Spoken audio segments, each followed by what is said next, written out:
Ladies and gentlemen, dear colleagues and friends, welcome to this online session with a lecture, a response, and a discussion on the topic of protest and acquiescence in reading the book of Job. The event is organized by the Protestant and Catholic theological faculties of Charles Universities in Prague as part of the Theological Anthropology in Ecumenical Perspective project. And we have very distinguished speakers today. Our keynote speaker will be Dr. Nehama Verbin, and a respondent will be Professor Ivana Noble. Then afterwards, there will be time for your questions or comments, which you can already note in the chat, through the chat function already during the talks, or afterwards you can just let us know that you would like to speak and ask a question or say a comment. So first, let me introduce our keynote speaker, Dr. Nehama or Hami Verbin. She is with the philosophy department of Tel Aviv University, where her research topics are philosophy of religion, philosophy of language, and ethics. In her bibliography, I would notify the book Divinely Abused, a philosophical perspective on Job, which was on Job and his skin, which was published by Continuum in 2010. So it is a very appropriate topic. It goes very well with the topic that we'll be dealing today.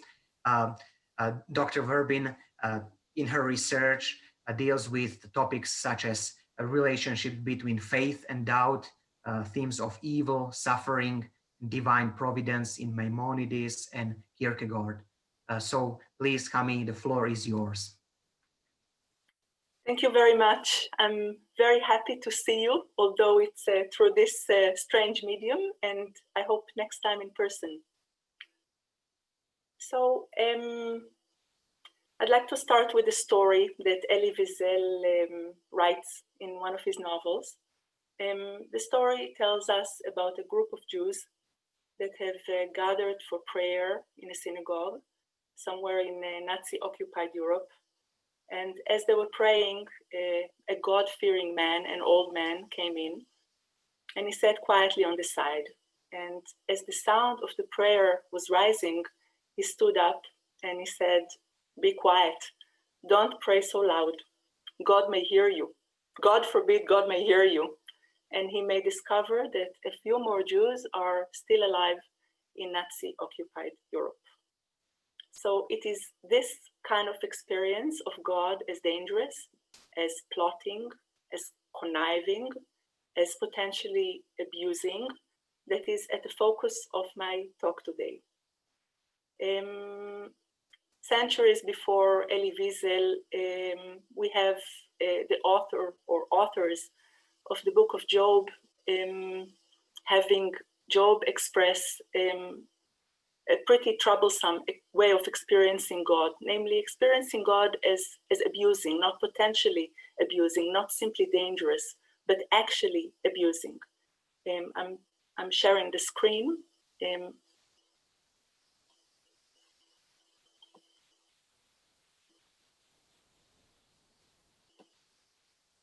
We have Job say, "I had been untroubled and he broke me in pieces. He took me by the scruff and shattered me. He set me up as his target. His bowmen surrounded me. He pierced my kidneys and showed no mercy." So what I'd like to do in my pretty brief lecture today is, first of all, in the first part of my talk, I would like to look at this experience, to look at the philosophical or conceptual presuppositions that underlie this manner of experiencing God. Basically, to look at the conceptions of happiness and of self-worth that underlie, that make it possible to experience abuse in general and an abusing God in particular. In the second part of my talk, I would like to look at various ways of responding to that experience, of living that experience, and I would like to focus mainly on protest voiced against God, and on various emotions that protest against God expresses resentment. I will focus on resentment and on moral anger or even hatred of the victimizer, in Job's case, of God. And in the third part of my talk, I will not finish with resentment and anger. In the third part of my talk, I would like to talk about one very limited way out of this experience of God in terms of forgiveness. So here I go. In order to experience one's afflictions as an abuse, one has to understand one's afflictions as an injustice that destroys one's happiness. A Socratic victim, or a Socratic, actually non-victim, a Socratic person, a person with a Socratic conception of happiness would not be able to feel abuse, to experience abuse in general and divine abuse in particular. So Socrates says, a good and honorable man or woman is happy, and an unjust and wicked one is wretched. Basically, the Socratic person can experience pain and he can experience loss, but since he understands his happiness has been constituted by the state of his soul, by the harmonious state of his soul, basically no one can injure him. He's impervious to any harm that another can inflict upon him. And it is from this perspective that the Socratic the Socratic person who endures pain and loss can say that of doing and suffering wrong, we declare doing wrong to be the greater evil and suffering it the less. Obviously, this is not Job's manner of understanding what happiness amounts to. So Job is not Socratic in his manner of understanding happiness. Another kind of person who endures pain and loss, but the pain and loss that he or she endure does not render them unhappy, is the Maimonidean person. Maimonides, when he writes about the book of Job, says that the most marvelous and extraordinary thing about this story, the story of Job, is the fact that knowledge is not attributed in it to Job. He is not said to be a wise or a comprehending or an intelligent man. Only moral virtue and righteousness in action are ascribed to him. For if he had been wise, his situation would not have been obscure for him. There is no problem of evil for Maimonides. The Jobian experience is the result not of pain and loss, it's the result of ignorance, of stupidity. If he had been wise, his situation would not have been obscure for him. So after he had acquired the knowledge of the deity, his situation had altered. When he knew God with a certain knowledge after the divine revelations, he, Job, admitted that true happiness, which is the knowledge of the deity, is guaranteed to all who know him, and that a human being cannot be troubled in it by any of all the misfortunes in question. While he had known God only through the traditional stories and not by the way of speculation, Job had imagined that the things thought to be happiness, such as health, wealth, and children, are the ultimate goal. For this reason, he fell into such perplexity and said such things as he did. The knowledge of God, the state in which the intellect of the person, of the human being, clings to, contemplates the divine intellect, God, such a state is happiness. And nothing can interrupt that state. Nothing that happens to the Maimonidean stage can deter from his happiness. Had Job been wise, had Job acquired such a state, he would have been happy, and nothing could have damaged that happiness. So from within a Maimonidean conception of happiness, or a Socratic conception of happiness, there is no experience of abuse in general and of divine abuse in particular. This is not Job. This is not Job's manner of understanding what happiness amounts to. Job understands happiness similarly to the way that we understand happiness. Happiness involves health, the absence of pain. It involves friends. it involves healthy children, it involves the ordinary things to which we ascribe significance. Job had ascribed significance to all these things, and therefore, when they were taken away from him, he suffered. And since he traced that suffering back to God, since he traced that losses back to God, and since he believed that taking them away amounts to an injustice, it violates his rights, he experienced it as an abuse in general and as a divine abuse, since God is the author of that ordeal in particular. So what I've just added is basically a conception of self-worth and of rights. So I'd like to introduce another player here, another philosophical player to the scene. I would like to introduce the early Wittgenstein and Simon Weil. I've just said that Job has ascribed significance to himself. He conceived of himself as a human being who has value, who has certain rights, and he believed that his rights can be violated. If one were Wittgensteinian, I'm quoting here in front of you the early Wittgenstein, I'm quoting from the Tractatus. If one had believed, like the early Wittgenstein, that in the world everything is as it is and happens as it does happen, in it there is no value, and if there were, it would be of no value. If there is a value which is of value, it must lie outside all happening and being so, for all happening and being so is accidental.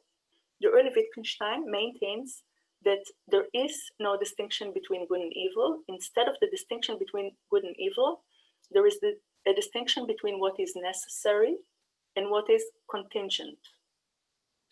What is contingent? The facts of the world, us human beings, facts that are born and perish, we are devoid of value. It is not the case that it is permissible to injure us. There is no permissible or impermissible. We are devoid of values, we cannot speak about rights, and since we cannot speak about value and rights, we as contingent human beings cannot experience abuse. We cannot experience an injustice. The only things that have value within that outlook are, or is, what is necessary, which is from within that perspective, it is the logical structure, infrastructure of the world. I'm presupposing a particular way of reading the Tractatus, but I put that in brackets. Now, something from within those that broad framework is echoed in Simon Weil, or at least I read Simon Weil as echoing something which we can understand as taking place within that framework. Simon Weil says, it is impossible to forgive whoever has done us harm if that harm has lowered us. We have to think that it has not lowered us, but has revealed our true level. What level? No level.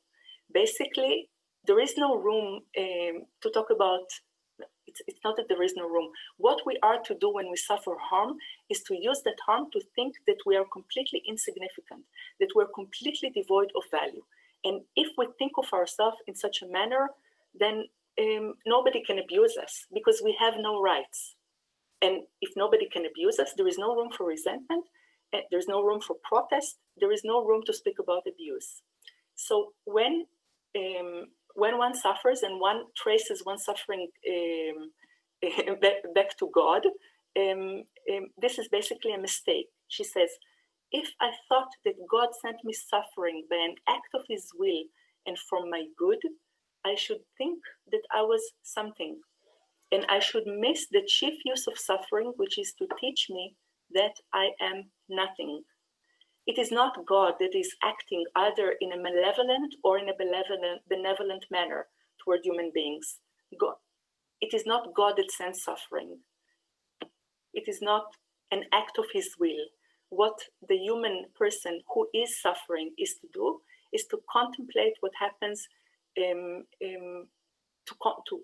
understand what happens as a means for self-emptying, for reducing his or her inflated sense of importance, of self, of ego, and to contemplate his or her insignificance. This is not Job. Job believes that he has self-worth, that he has value, that he has rights and that those rights were violated. By whom were they violated? By God. Okay, so far for Job's experience, very shortly for Job's experience of abuse. And now I would like to move to the second part of my talk. I would like to talk about Job's manner of responding to his experience of abuse. I would like to focus on Job's protest, resentment, and moral hatred or anger. If I have time, I will say a few words about the possibility of love, the theoretical possibility of love, which I read not in the book of Job, but in other sources.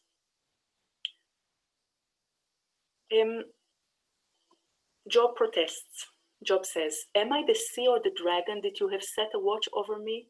When I think my bed will comfort me, my couch will share my sorrow, you frighten me with dreams and terrify me with visions."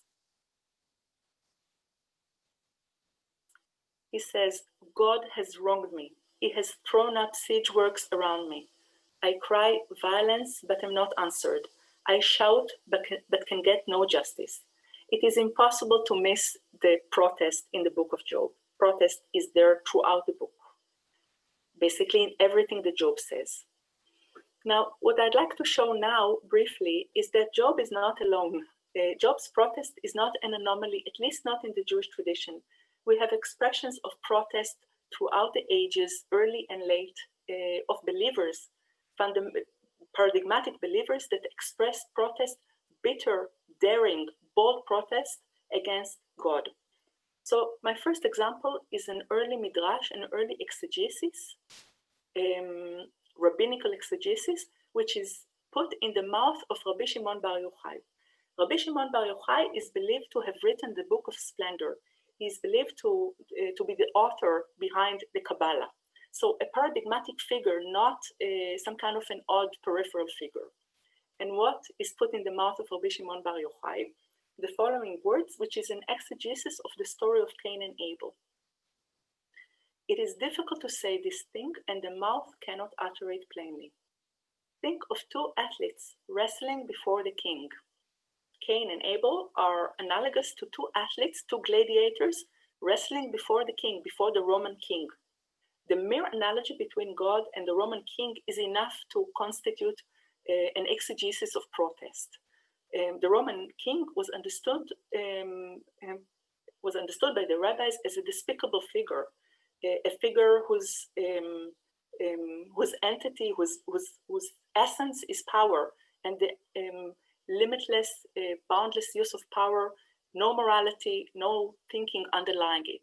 So this is enough to constitute, so far, to constitute an exegesis of protest. But the exegesis continues. Had the king wished, he could have separated them. He could have separated the two gladiators, but he did not so desire, and one overcame the other and killed him. He cried out, the dead one cried out, "Who shall demand my justice before the king?" Or in other words, there is no one to demand my justice before the king, because the one who is responsible for my killing, for my death, is the king himself. Even so, the voice of thy brother's blood cries out against me.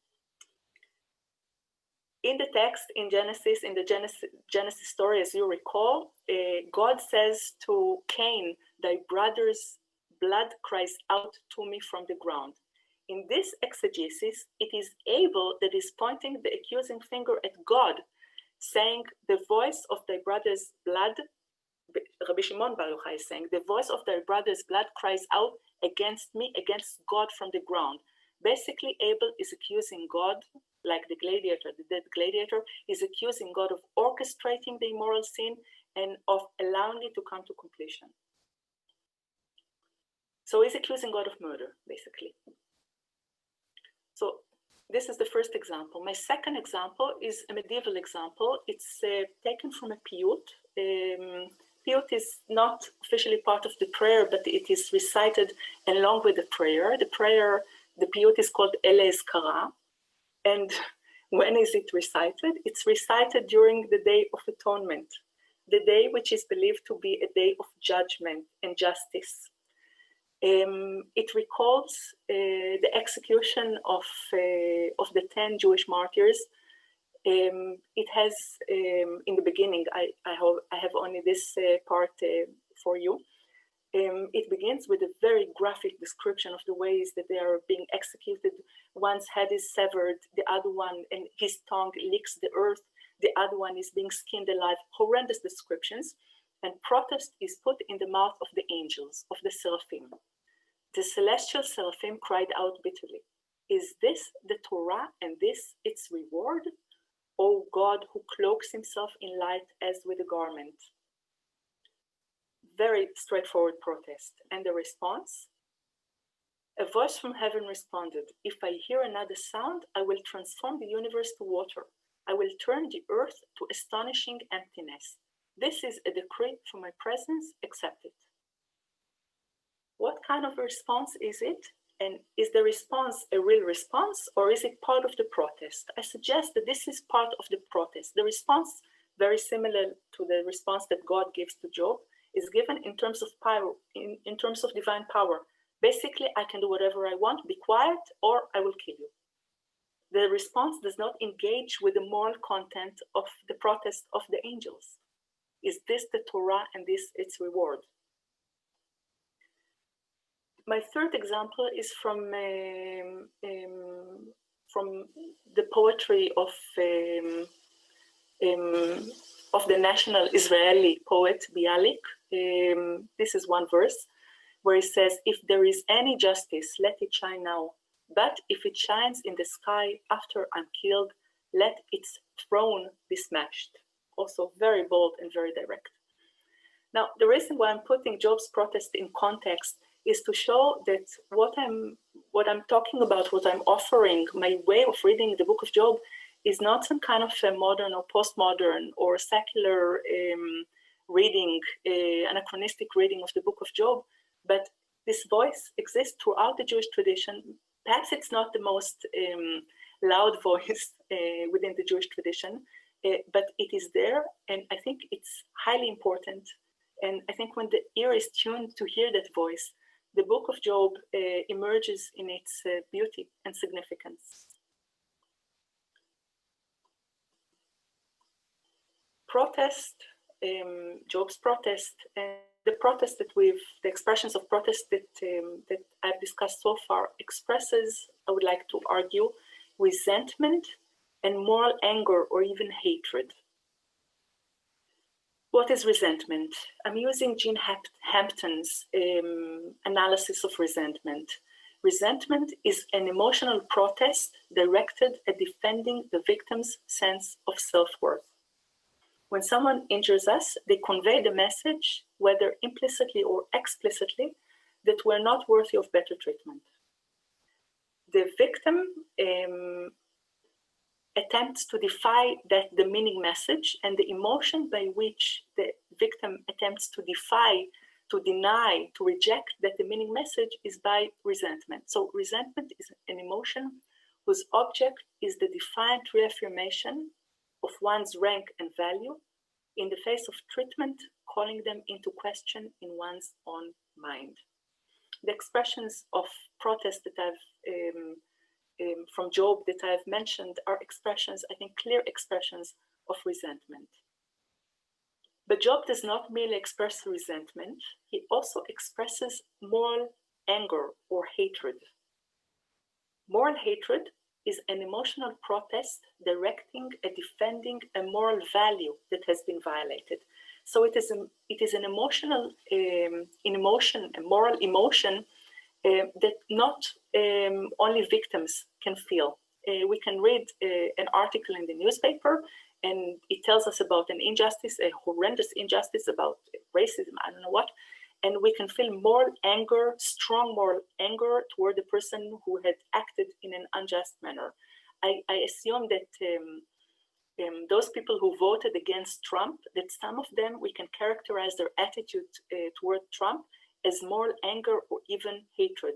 The man, from their point of view, is morally despicable.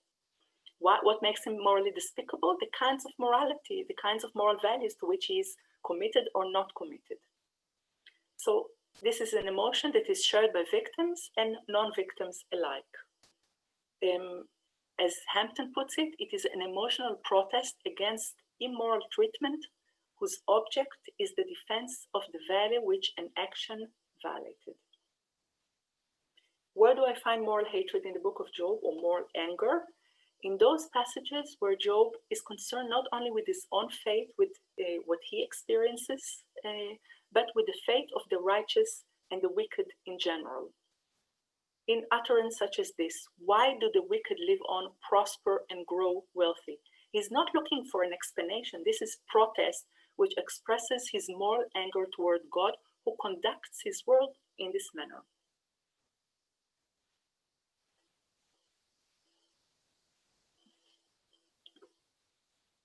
I will say something very brief about, I talked about two very central emotions that I read in the book of Job. The Talmud, and not only the Talmud, mentions a different way of responding to affliction, severe affliction that is traced back to God. What manner?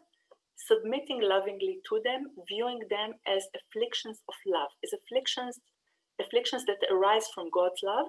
And it mentions the possibility of surrendering lovingly to this kind of manner of being loved.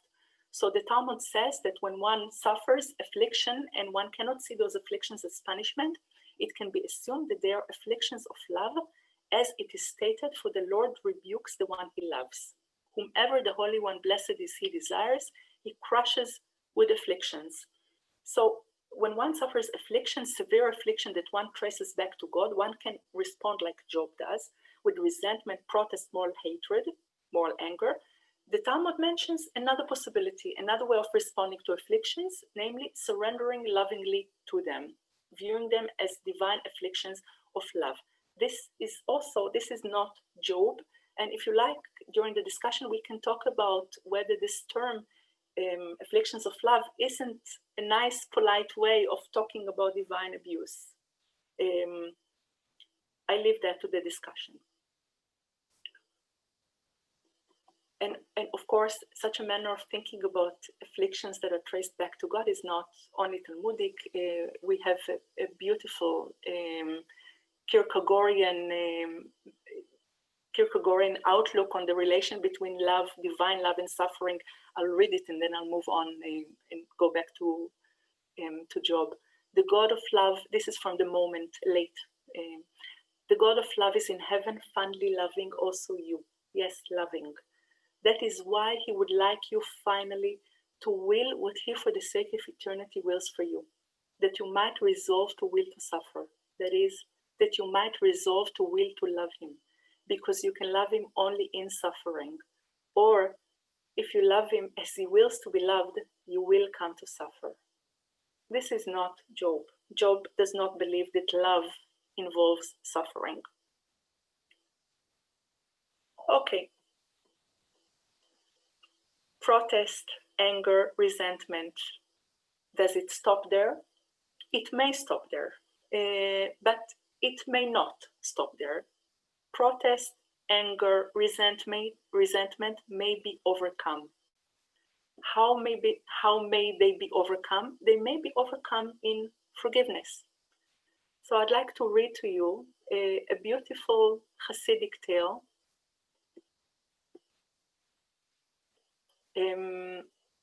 which is ascribed to Rabbi Elimelech of Lizhansk, and it's recorded in Shmuel Yosef Agnon's The Days of Awe, and it goes thus.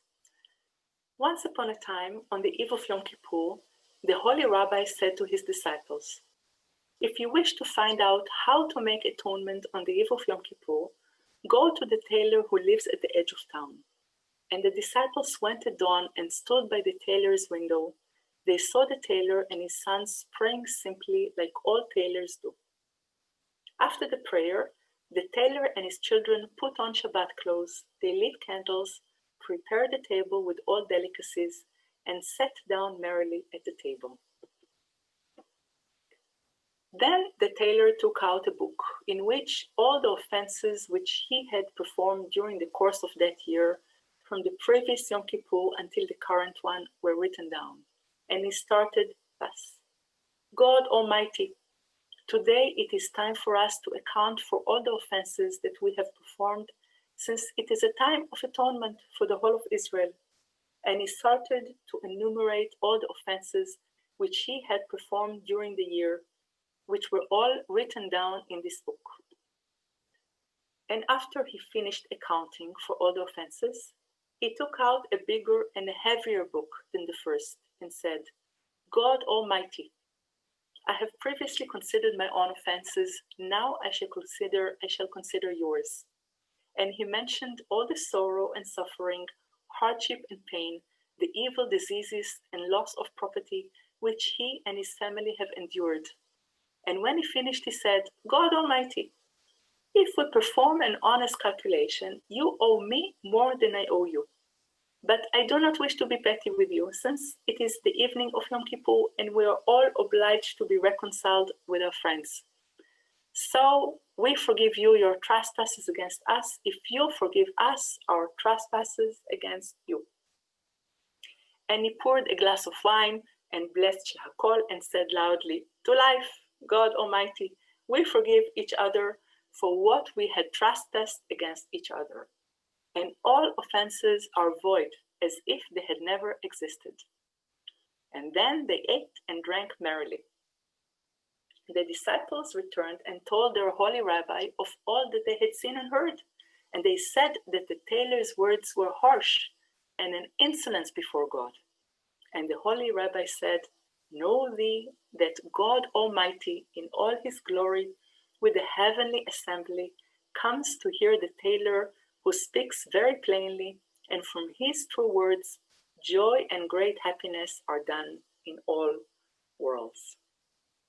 So I think this beautiful story tells us about the possibility of forgiveness. It places forgiveness as a possibility, as a religious response, not only protest, not only love, forgiveness, forgiving God as a religious response, as an internal religious response to the experience of God as someone who has trespassed against us. And I would like to suggest that it is possible, not necessary, but possible to read the ending of the book of Job in these terms. So I'd like to suggest that Job, toward the end of the book, after the divine revelation, had overcome his resentment toward God and forgave God. Where do I find it? After the first divine revelation, Job was silent. His response to God was to be silent. God asked him to respond, and the Lord said to Job, shall a fault finder contend with the Almighty? He who argues with God, let him answer it. Basically, what do you say, Job, to my revelation, to my first revelation? And Job responded, then Job answered the Lord and said, behold, I am of small account. What shall I answer you? I lay my hand on my mouth. I have spoken once and I will not answer twice, but I will proceed no further.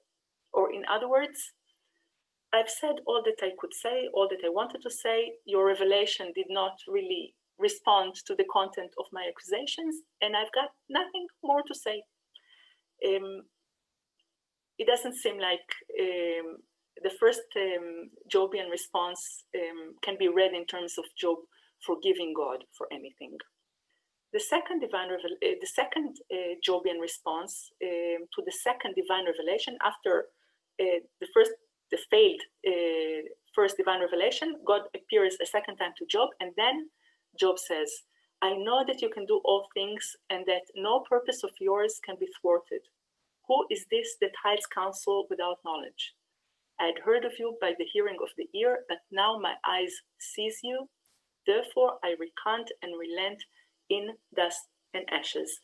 I suggest that we understand this response as forgiveness, as Job forgiving God. I'll say something about what forgiveness is, and then I'll go back to these words, to what I think they do mean and what I think they do not mean. What is forgiveness?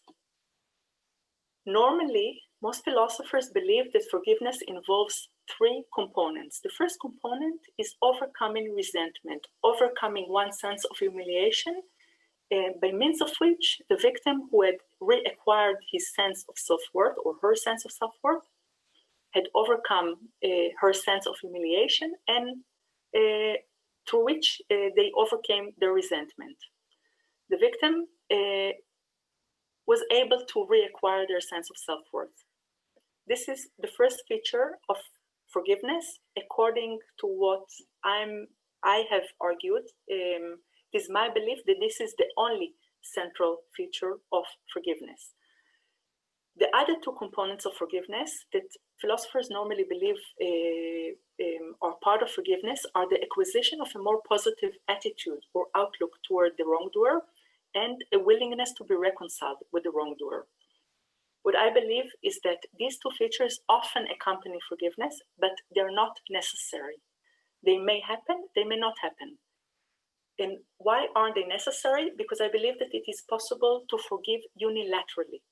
It is possible to forgive an unrepentant assailant, an unrepentant wrongdoer.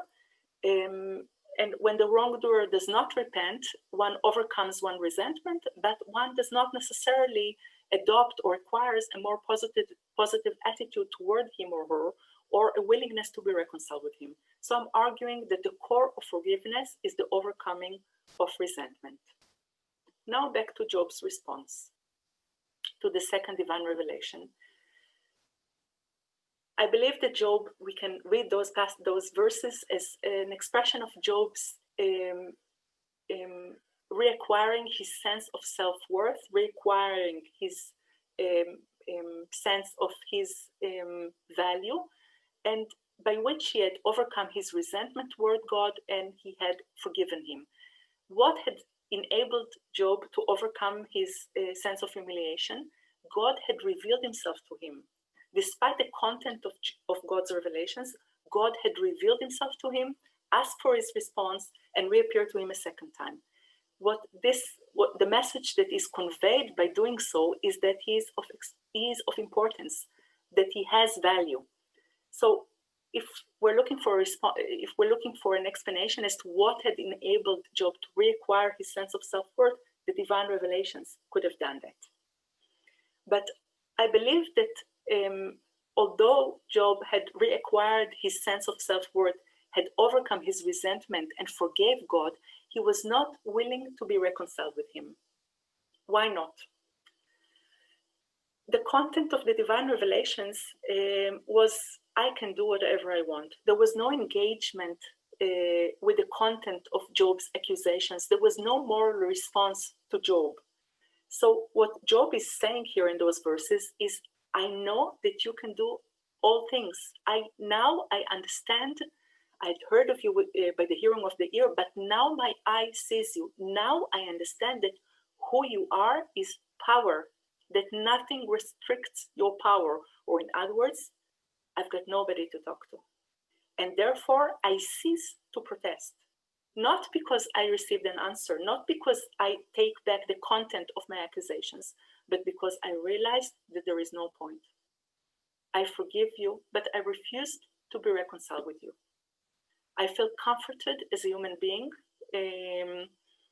but I'm not willing to be reconciled with you. I'm not taking back the content of my accusations. And what justifies that? What justifies such a way of reading Job's responses? What justifies it, where I hear it, is in God's attempts to appease Job.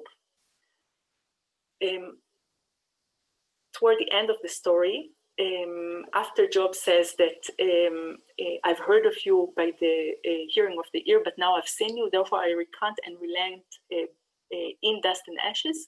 We hear, then Job is silent, and we hear about God's attempts to appease Job. God gave him twice what he had before. God restored Job's fortunes. God blessed the later years of his life. Why are they repeating themselves, God's attempts to compensate him? Wasn't the first attempt enough? Apparently not, because God needed to try to appease him a second time. So the first attempt must have failed if he needed a second attempt. The second attempt must also have failed if he needed a third attempt. In other words, in the repetitious attempts to appease Job, I read their failure. God must have failed to appease him. if he tried again and again and again. So I think the story of Job ends in forgiveness, but it ends in the pursuit of a safe distance from God. Hami, could you please conclude in next 5 minutes or so? Yes. Yeah, Yes. thank you. So forgiving God in the end of the book of Job, yes, but a refusal to be reconciled with him. I'd like to end with an expression of reconciliation. Sometimes this manner of experiencing God as dangerous, as abusive, as plotting, sometimes it shows itself in protest. On other occasions, it shows itself in forgiveness. And in the last example that I would like to end with, what we have in front of us is the desire for reconciliation. Elie Wiesel, in his prayer for the days of awe, says, this is the ending of the prayer, "Let us make up, Master of the universe. In spite of everything that happened, yes, in spite. Let us make up. For the child in me, it is unbearable to be divorced from you for so long." So all responses are okay from within this tradition. Forgiveness, reconciliation, anger, resentment. I will end here. Thank you. Thank you very much to Dr. Nehama Verbin for your very engaging and thought-provoking paper, which I'm sure that will inspire many questions and comments. First, we would like to hear from our respondent, Ivana Noble. Ivana is a professor of ecumenical theology at the Protestant Theological Faculty of Charles University in Prague. She is the project leader of the current major research project on theological anthropology in ecumenical perspective. I already mentioned that this online event is a part of this project. Ivana's recent book, you see some of her books there. She has many publications. Her most recent book, I believe, is Essays in Ecumenical Theology, Volume 1, published by Brill. And also previously, she did a major research project on orthodoxy in the West. So Ivana, we are eager looking from you. Please, the floor is yours. Thank you very much for the invitation, and thank you, Hami, very much for taking us to the depths of the text and its meaning with the, I think, resonance in what we experience in our life and also of the traditions which we inherit. I would like to start my response with one small comment by Jacques Derrida in his collection of essays on religion, where he speaks about the role of the holy texts. And he would say that one of the roles is that they permanently cry in our consciousness. And this is something very different from saying that they would give us answers or to saying that they would console us. It would be almost as if they provoke us as well. I would like to respond to your talk from some of the Christian authors now, but would like to join some of the very same points which you have made. I think, first of all, I would want to stop briefly at the question of Theodicy. When we read the book of Job, we quite often find the friends of Job and their position as the critique of Theodicy. Suffering is not in Job a response to him being unjust, irreverent of God. And their attitude is in many ways religiously childish. But I think the real challenge comes at the beginning of the book, which is often not interpreted. And this is the conversation of God with the devil. And I think that this is the biggest challenge which we find there. And the challenge which I think influences also the dynamics of the text. Who is bringing this on me? Why is the God allowing that? I think in the utmost situations of suffering, this would be the much deeper question than the questions which Job's friends had, which can be dismissed relatively easily. In Christianity, there have been, I think, two main streams of interpretations of the book of Job. One of them would be typological, that Job would be seen as the type of Christ, the suffering servant. I'm not going to give you another long lecture, but just would want to concentrate on some of the problematic points there. And especially briefly mention the time of Anselm of Canterbury and his interpretation of redemption. Anselm found himself in the medieval context, where the landlord and the serf, they had relationships of responsibility towards each other. And within this context, highly idealized, Anselm tried to interpret the story of Christ, and in particular, the relationship between the Father and the Son. In his time, there were interpretations which said that God needed to take away the anger he felt for his world. So he poured all his anger towards Christ. You can see the parallels with Job. But the big problem of this interpretation is the project violence back to God. That there is the violence between the Father and the Son, as there is the violence between the Father and the world. Anselm disagreed with these interpretations, but his own interpretation that the suffering is what takes away the judgment is still, I think, too strongly tied to that. Perhaps one of the most strong modern critique of that, of this mentality, which would be sacrificial and which would see God as the one who receives sacrifices, has been René Girard, a French anthropologist, philosopher who later converted to Christianity and addressed also some theological themes.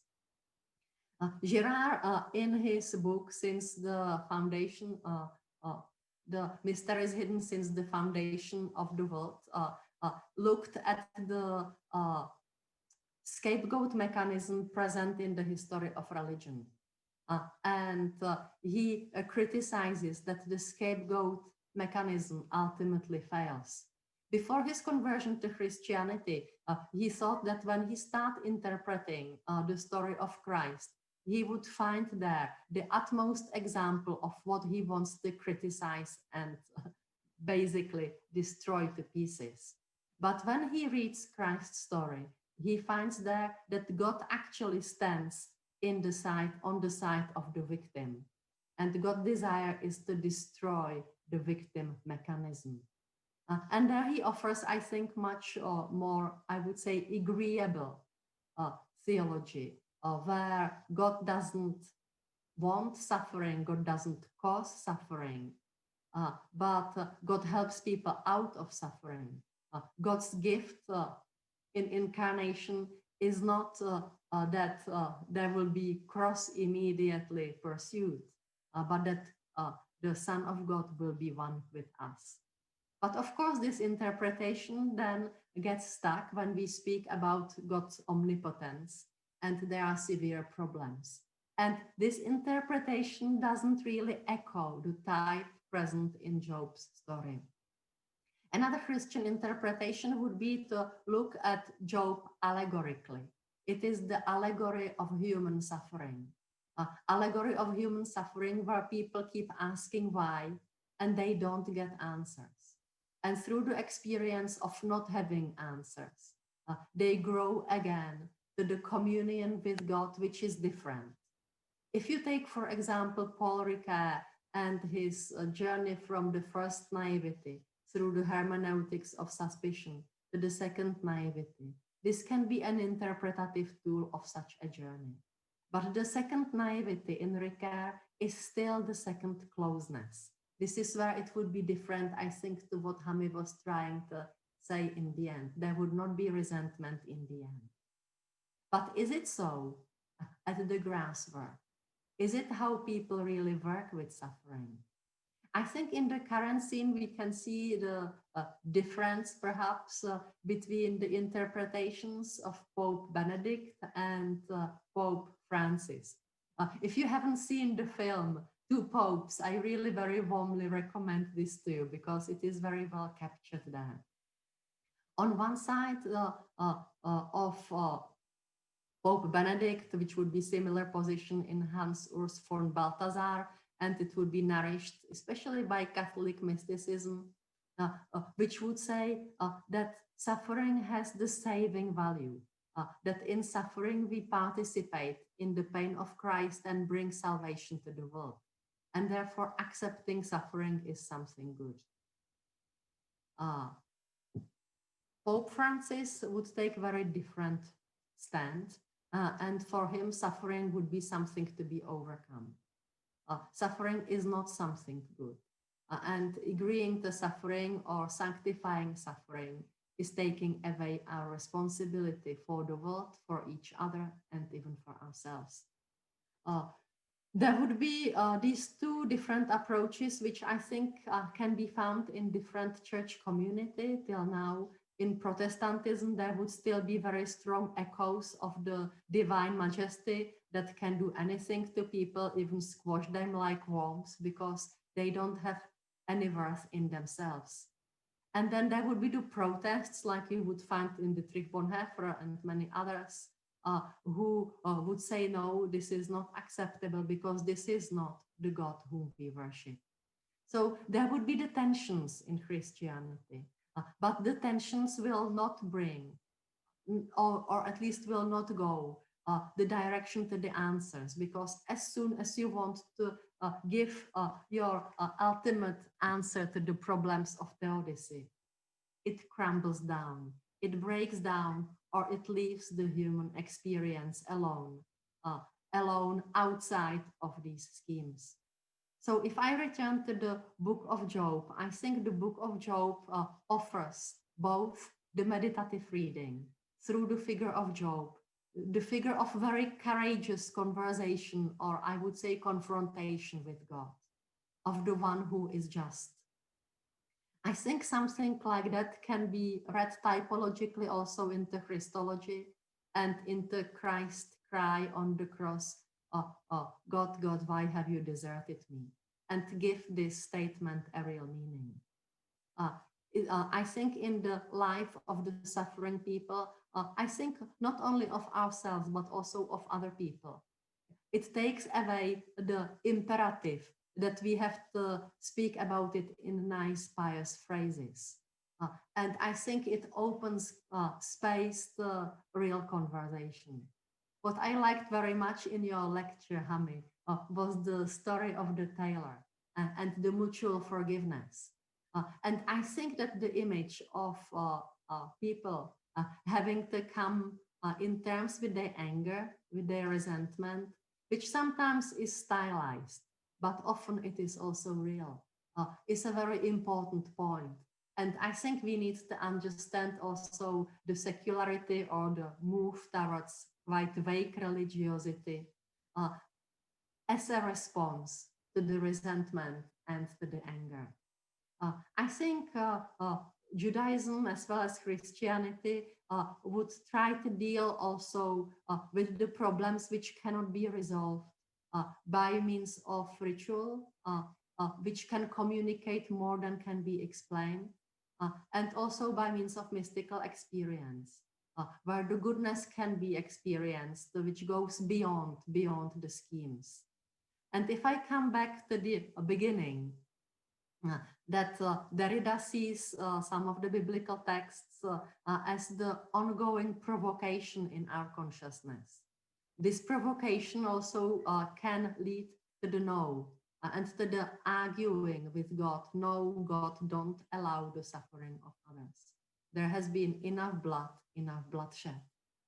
And I think that this argument has a very long tradition, especially in Judaism, We spoke earlier on Abraham arguing with God about Sodom and Gomorrah, for example, where he is capable of, I think, taking part of this stand.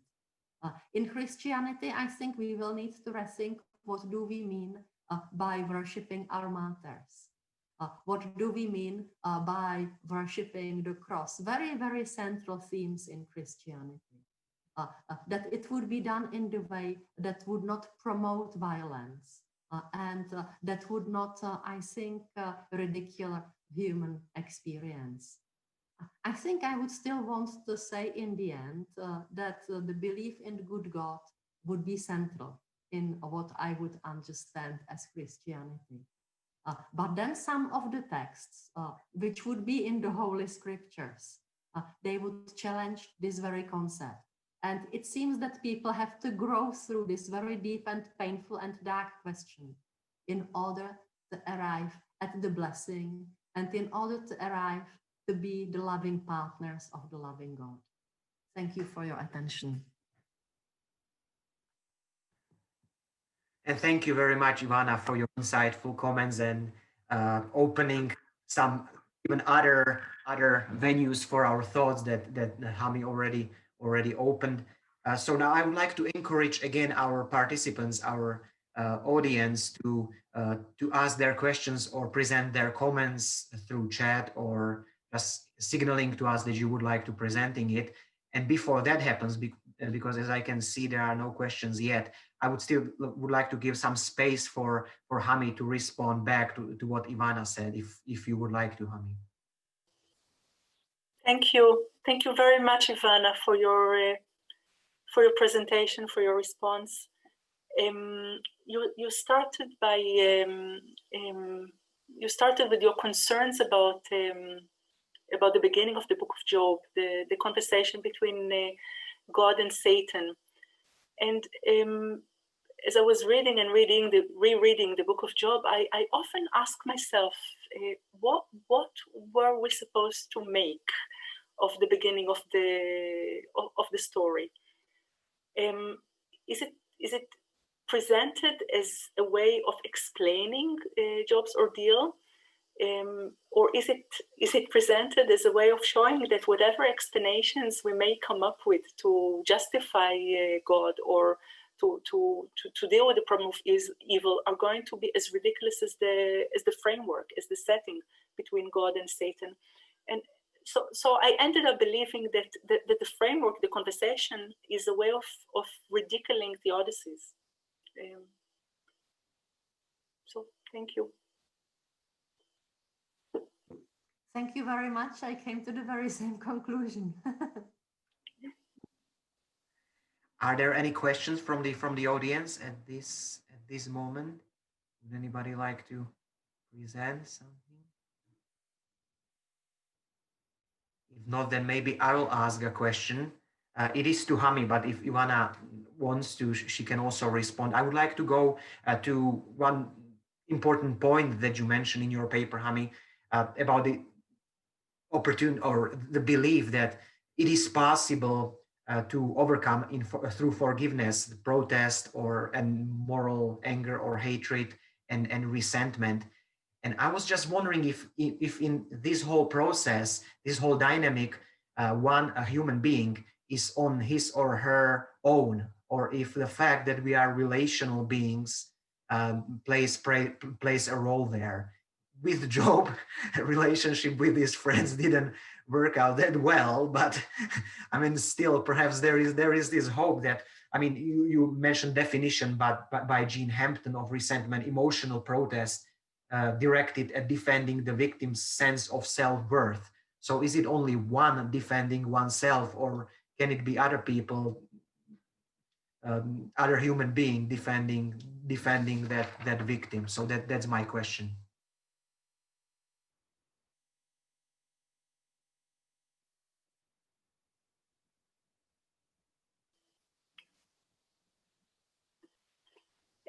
Thank you for your question. I think there are different kinds of processes that can lead to forgiveness. I think our relationships with friends and family can contribute tremendously to our ability to overcome injuries, to overcome the demeaning messages, the devastating messages, implicit messages that were conveyed to us. They can play a tremendous role in enabling restoration and forgiveness. But I guess therapeutic relationships are included in this. But it's difficult to imagine the solitary subject overcoming his sense of self-worth or her sense of self-worth somehow miraculously. So it's possible, but I am thinking of our situatedness as the means or as what allows us most easily to overcome our sense of humiliation and to reestablish ourselves, our being, to cease defining ourselves through the injury and to overcome resentment in forgiveness. Yeah, maybe if I can communicate to that, I think the role of community is interesting in Job. You already mentioned Pavol, his friends, and I think that there is a sense for when the community is leading people the wrong way. But then at the end of the narrative, Job, when he finds the ground under his feet, he prays for his friends. He prays for those who did him harm in a way, not willingly, but because they were not mature enough, because they were not supposed to fulfill the roles which needed to be fulfilled. And I think through his forgiveness, they are restored. And I think that this would be the prototypical role of the community, which is restored not through the violence, not through the sacrifices, but through the forgiveness. But there is also an element when one in the suffering is extremely alone. And the book of Job doesn't downplay that. I can see that Petr Jandejsek has a question. So please, Peter, if you would like to say it out loud. Oh, thank you, both of you, for your lectures. And I have a question regarding the ritual. Ivana mentioned this possibility to express suffering through a ritual, symbolically. And I would like to ask Dr. Verbin how she understands Jewish rituals, of course, for example, the atonement. Is it for you a rather expression of protest, or does it help in any other way to overcome suffering or to somehow go through suffering? How would you consider this? Thank you. Thank you for your question. Yes, Jewish rituals. I'm thinking about the rituals of mourning in Judaism are a way, apropos of your question, Pavol, and your comments, Ivana, as well. They are a way of grounding the sufferer in his community, giving him roots and allowing his community to hold the sufferer. So one does not mourn alone, one does not suffer alone. I see them as playing a huge role, actually, not in answering the question why, but in addressing the wound of suffering.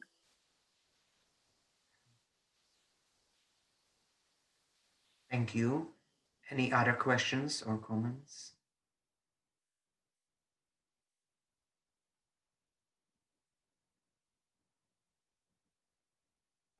May I maybe comment on what Hami said as well? Thank you, Hami. And thank you also, by the way, how you phrased it. Because I think that the rituals, not only they don't give answer to suffering, but I think good ritual is not set even to express suffering, because expressing it can be already a violent act, because it will reduce suffering to certain interpretation. But I think they gave space to suffering, and they tried to express the possibilities of reconciliation, forgiveness, and healing precisely by that space. Because if they were set to express suffering, it would go completely wrong direction for me. Thank you. Any other questions? May I make a comment about what you said? I was thinking about healing, the space that you were describing. I think it's very important also in the sense that it conveys the possibility of healing as well, by telling the sufferer that now is a time that you're allowed to remove the black clothes and return to the world. It's permissible. It's permissible for you to continue to live.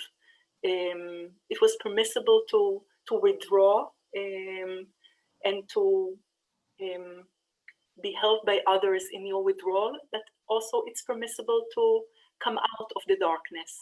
You don't have to remain there.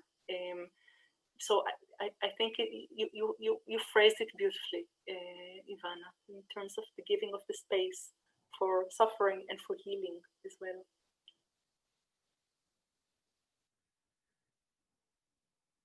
As the moderator, I'm hesitant to ask another question, but perhaps just to give the people some more time, I would like to ask a question about the relationship between forgiveness and reconciliation.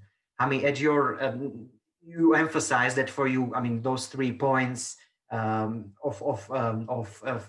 forgiveness is composed of, that the first one is foundational, overcoming resentment, then acquiring a more positive outlook, attitude towards the wrongdoer, and then being reconciled with the wrongdoer comes afterward. But I'm thinking that perhaps forgiveness and reconciliation doesn't have to be always that way, that sometimes one is not in the position even to forgive. If there is some wrong that is done to somebody else, I'm not in a position to forgive, but still for me it's of importance to be reconciled with the wrongdoer, for example, for our community or for our communities to go further, to have a common future, so together. So is it perhaps sometimes possible to have a reconciliation without forgiveness, that there are still those things that there will not be, the wrongdoer will not be forgiven, but reconciliation is necessary to go on, to have a future together? Thank you. Yes, I think there is a possibility of reconciliation without forgiveness.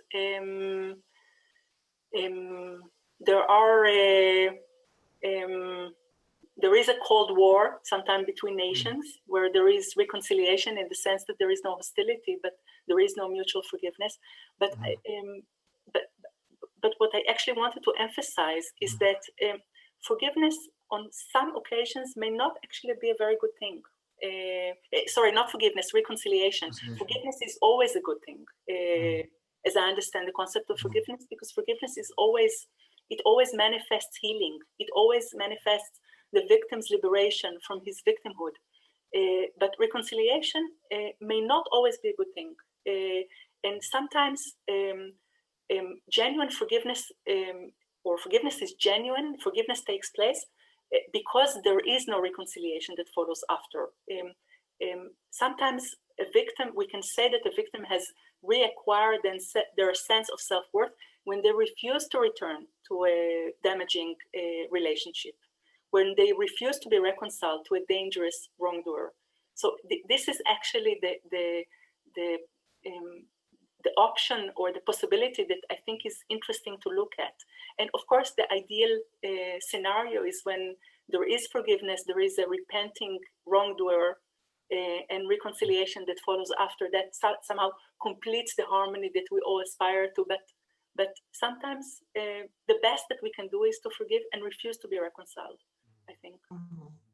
Yeah. May I? Sure. Yes.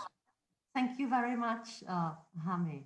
I think it's very true. And it's also very true that we don't live in the idealized positions, which can give us much freedom.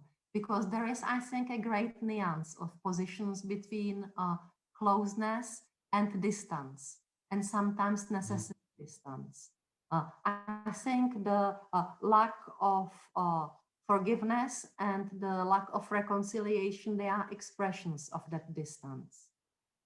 What you said reminded me of Emmanuel Levinas and his saying that Christians too often speak about mercy and sometimes too cheaply about mercy.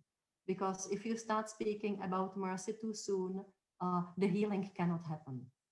You just sort of cover the wound and it would not help.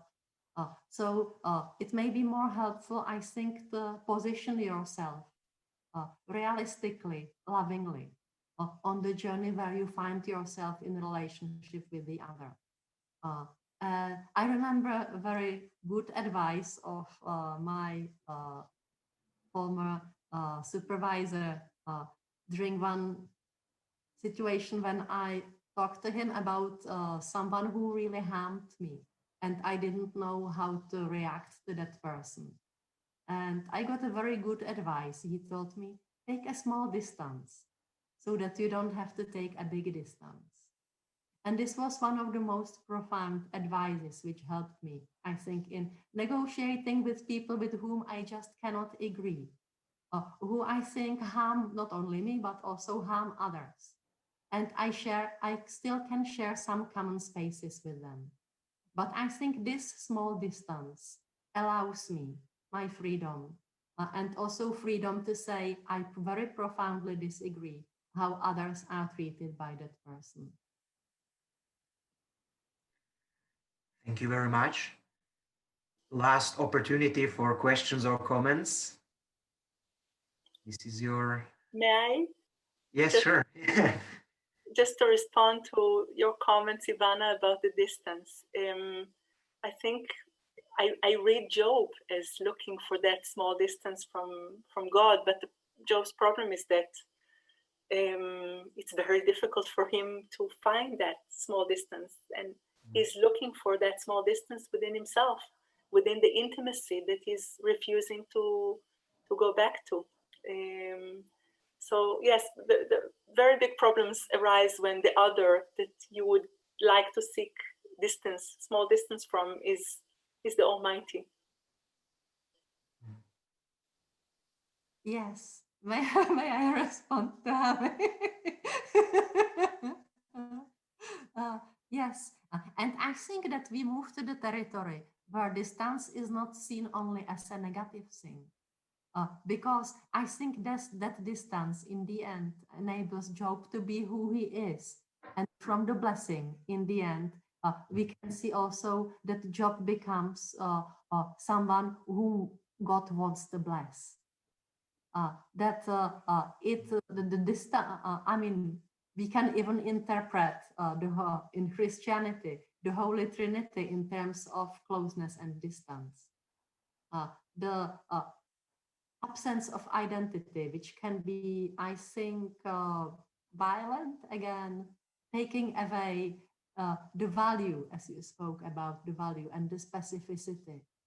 And I think Job, in the narrative, the way I would read it, he finds his distance in the protest, in praying for his friends, and in living the blessed life. And he doesn't have to say everything what goes on between him and God, because he has the freedom not to. It's really fascinating being a part of your interaction, Hami and Ivana. It's really stimulating. Thank you for that. So once again, opportunity for our audience. If anybody has a question, perhaps now it's the time. If not, then I would like to thank both of our speakers, Professor Nehama Verbin and Professor Ivana Noble, for giving us so much food for thought. I'm sure that your insights and your ideas will stay with us for a long time to come. Thank you everybody for your participation, for being with us. Thank you to the organizers for preparing this great event. And I wish you all joyful Hanukkah and blessed Christmas. It was very good being with you today. Thank you. Bye-bye. Thank you.